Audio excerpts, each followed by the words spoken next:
नवरात्रि की ये दिव्य ऊर्जा चारों तरफ महसूस हो रही है ना?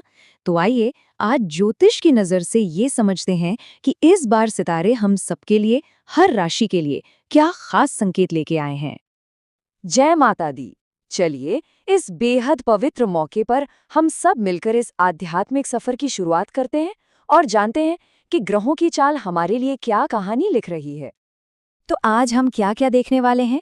सबसे पहले हम नवरात्रि और ग्रहों के गहरे कनेक्शन को समझेंगे। फिर इस बार के खास ज्योतिषीय असर पर नजर डालेंगे और उसके बाद हर एक राशि के लिए विस्तार से भविष्य फल और उपाय जानेंगे। और आखिर में इन सब बातों का सार क्या है, इस पर भी बात करेंगे। तो सबसे पहले ये समझना बहुत जरूरी है कि आखिर ये नवरात्रि का पर्व ज्योतिष से जुड़ा कैसे है।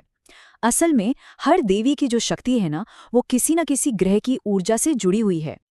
अच्छा, अब देखिए, इस बार की नवरात्रि में एक बहुत ही खास बात है। इसकी शुरुआत हो रही है सोमवार से, जो कि चंद्रमा का दिन माना जाता है। और इसका सीधा सा मतलब ये है कि इस बार मन की शांति, भक्ति और सौम्यता पर जोर रहेगा। यानी इन 9 दिनों में हमारी इमोशनल और स्पिरिचुअल एनर्जी काफी मजबूत रहने वाली है। चलिए अब थोड़ा आगे बढ़ते हैं और देखते हैं कि इस दौरान ग्रहों की बड़ी तस्वीर क्या कह रही है। मतलब वो असर जो हम सब पर पड़ेगा, चाहे हमारी राशि कोई भी हो। इस नवरात्रि में ना कुछ बहुत ही मजेदार और महत्वपूर्ण ग्रह योग बन रहे हैं। जैसे सूर्य और बुध मिलकर बना रहे हैं बुधादित्य योग। अब ज्योतिष में सूर्य को राजा और बुध को राजकुमार कहते हैं। तो जब ये दोनों साथ आते हैं तो ये बुद्धि, मान सम्मान और करियर के लिए एक बहुत ही पावरफुल कॉम्बिनेशन बन जाता है। मंगल भी अपनी पूरी ताकत में है, जो हिम्मत और नई शुरुआत के लिए बहुत अच्छा है। लेकिन एक चीज है जिसका हमें ध्यान रखना होगा, और वो चीज है शनि का वक्री होना। अब ये वक्री होने का मतलब क्या है? इसका मतलब है जब कोई ग्रह हमें धरती से देखने पर उल्टा चलता हुआ सा लगे। और शनि, जो कर्म और न्याय के ग्रह हैं, जब वो वक्री होते हैं तो समझिए ये हमारे पुराने कर्मों की परीक्षा का समय है। इसीलिए धैर्य बनाए रखना बहुत बहुत जरूरी होगा। हो सकता है मेहनत का फल मिलने में थोड़ी देर हो, पर यकीन मानिए मिलेगा जरूर। ठीक है, तो अब आते हैं सबसे दिलचस्प हिस्से पर, यानी व्यक्तिगत भविष्य फल पर। आइए मेष से लेकर कन्या तक पहली 6 राशियों के लिए देखते हैं कि ये नवरात्रि क्या कुछ लेकर आ रही है। शुरुआत करते हैं मेष राशि से। देखिए, आपके लिए मंगल और सूर्य करियर में जबरदस्त एनर्जी ला रहे हैं। बस वो जो शनि का प्रभाव है ना, उसकी वजह से थोड़ा सब्र रखना होगा। अब बात वृषभ राशि की।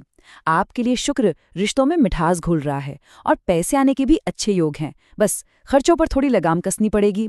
और मिथुन राशि वालों, आपकी बातचीत करने की कला ही आपकी सबसे बड़ी ताकत बनेगी। हाँ, पर चंद्रमा की वजह से मन में थोड़ी बेचैनी हो सकती है। अब आगे बढ़ते हैं कर्क राशि की तरफ। इस समय आपकी भावनाएं काफी मजबूत रहेंगी और समाज में आपका सम्मान भी बढ़ेगा। बस एक सलाह है, अपनी सेहत को पहली प्राथमिकता दें। इसके बाद सिंह राशि। आपके स्वामी सूर्य आपका रुतबा तो बढ़ाएंगे, लेकिन शनि की वजह से कुछ रुकावटें भी आ सकती हैं, तो उनके लिए तैयार रहना होगा। और कन्या राशि वालों, बुध आपको काम में तो खूब सफलता दिला रहा है, पर स्वास्थ्य के मामले में शनि का असर दिख सकता है, तो थोड़ी सावधानी जरूरी है। तो ये थी पहली 6 राशियां।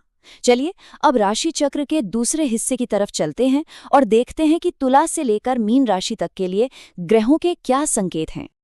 तुला राशि वालों के लिए तो ये समय बहुत ही अच्छा है। शुक्र आपके रिश्तों में प्यार और सुकून लाएगा और चंद्रमा मन को शांत रखेगा।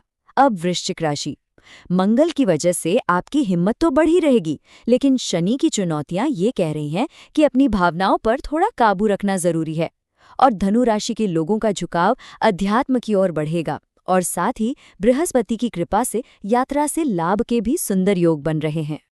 मकर राशि की बात करें तो आपके स्वामी शनि ही वक्री हैं, तो वो आपसे मेहनत तो खूब करवाएंगे, पर फल मिलने में देरी हो सकती है। इसलिए धैर्य ही आपका सबसे बड़ा दोस्त होगा। कुंभ राशि वालों के जीवन में शनि अनुशासन लाएगा और शुक्र नए दोस्त बनाने में मदद करेगा। और आखिर में राशि चक्र की अंतिम राशि मीन। आपके लिए बृहस्पति किस्मत का पूरा साथ देंगे और चंद्रमा की कृपा से परिवार में सुख और मन में शांति दोनों मिलेगी। तो हमने सभी 12 राशियों की बात कर ली। अब सवाल ये उठता है कि इन सब बातों को एक साथ जोड़कर कैसे देखें। इन 9 दिनों में हमारा नजरिया कैसा होना चाहिए? देखिए, पूरी बात को हम इन 3 आसान स्टेप्स में समझ सकते हैं। पहला, देवी को अर्पण, जिससे हम उस दिव्य ऊर्जा से सीधे जुड़ते हैं। दूसरा है ग्रहों की शांति के लिए दान, जो बुरे प्रभावों को कम करके एक संतुलन बनाता है। और तीसरा, जो सबसे ज्यादा जरूरी है, वो है धैर्य और सही कर्म, जो शनि की परीक्षा से पार पाने में हमारी मदद करेगा। तो आखिर में बस यही एक सवाल हमारे सामने आकर खड़ा होता है। ज्योतिष हमें एक नक्शा देता है, एक रास्ता दिखाता है, लेकिन उस रास्ते पर चलना और अपनी ऊर्जा को सही दिशा देना, ये पूरी तरह से हमारे अपने हाथ में है। तो इस नवरात्रि, इस खूबसूरत अवसर का भरपूर लाभ उठाइए। जय माता दी।